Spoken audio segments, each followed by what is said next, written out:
მიხეილ ყაველაშვილი ირანში აიათოლა ალი ხამენეის დაკრძალვის ცერემონიალს დაესწრება. ადმინისტრაციაში მედიას ეუბნებიან, რომ ცერემონიალზე იქნებიან რეგიონის ქვეყნების, მათ შორის თურქეთის, აზერბაიჯანის და სომხეთის ლიდერებიც. ირანული მედიის ინფორმაციით ყაველაშვილი დაკრძალვაზე საქართველოს ოფიციალურ დელეგაციასთან ერთად ჩავა. ქართული ოცნება პრობლემას ვერ ხედავს. რა არის ამაში ცუდი?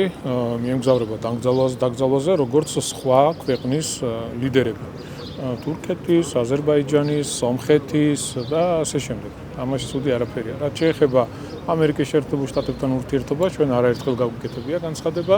კიდევ ერთხელ გავიმეორებ, რომ მზად ვართ იმისთვის, რომ ურთიერთობები დაიწყოს ახალი კურსიდან. ოპოზიციაში ამბობენ, რომ აიათოლა ალი ხამენეის დაკრძალვაზე ყაველაშვილის დასწრება კიდევ ერთი დადასტურება იქნება იმისა, რომ ქართულ ოცნებას ირანთან, რუსეთთან და სხვა დიქტატურებთან კავშირების გაღრმავება აქვს გადაწყვეტილი. ჩვენ ვიცით, რომ მენტალურად, პოლიტიკურად და გეოპოლიტიკურად ამ რეჟიმის ადგილი არის სწორედ თეირანში და სხვა ავტოკრატიებთან ერთად და რა თქმა უნდა, ყველას გვახსენდება ძალიან კარგად ის კადრი, თუ როგორ იდგა კობახიძე, ჰეზბოლას და ჰამასის ტერორისტი ლიდერების გვერდით. ამიტომაც არაფერი გასაკვირი აქ არ იქნება, ეს იქნება კიდევ ერთი ილუსტრაცია წასვლის შემთხვევაში იმისა, რომ ამ რეჟიმს აქვს მთლიანად გადაწყვეტილი საქართველოს ავტორიტარიზაცია და მისი საგარეო პოლიტიკის მიერთება ამ ტიპის რეჟიმებთან, ირანთან, რუსეთთან, ჩინეთთან და სხვა დიქტატურებთან, სადაც ის ხედავს საკუთარ ადგილს და სადაც ქართველი ხალხი არ ხედავს საკუთარ ადგილს, რადგანაც ქართულ ხალხს აქვს ძალიან მკაფიოდ არჩეული საგარეო პოლიტიკური ვექტორი.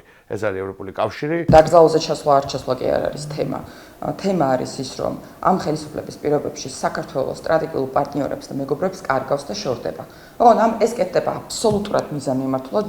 განა ის, რომ არიციან რას აფუჭებენ, ძალიან კარგად იციან რას აფუჭებენ. ეს ყველაფერი არის იმის შედეგი, ვიმეორებ, რომ დღეს ოცნება, ანუ ხელისუფლად ყავს დაჯგუფება, ესე ვიტყოდი, რომლებისთვისაც არაკომპეტენტურობა, სისტემური ძალადობა, არაქართველობა, არაქრისტიანობა, ამორალურობა არის რაღაცა ყოველდღიური ყოფის ნაწილი და სახე. ირანული მედიის ინფორმაციით, გარდაცვლილი ლიდერის აიათოლა ალი ხამენეის ცხედარს თეირანსა და ყუმში გამართული ცერემონიების შემდეგ ერაყის 4 ქალაქში გადაასვენებენ. შემდეგ კი ირანში დააბრუნებენ და 9 ივლისს ქალაქ მეშჰედში დაკრძალავენ. აიათოლა ალი ხამენეი თებერვალში ამერიკის შეერთებული შტატებისა და ისრაელის სარაკეტო თავდასხმას ემსხვერპლა.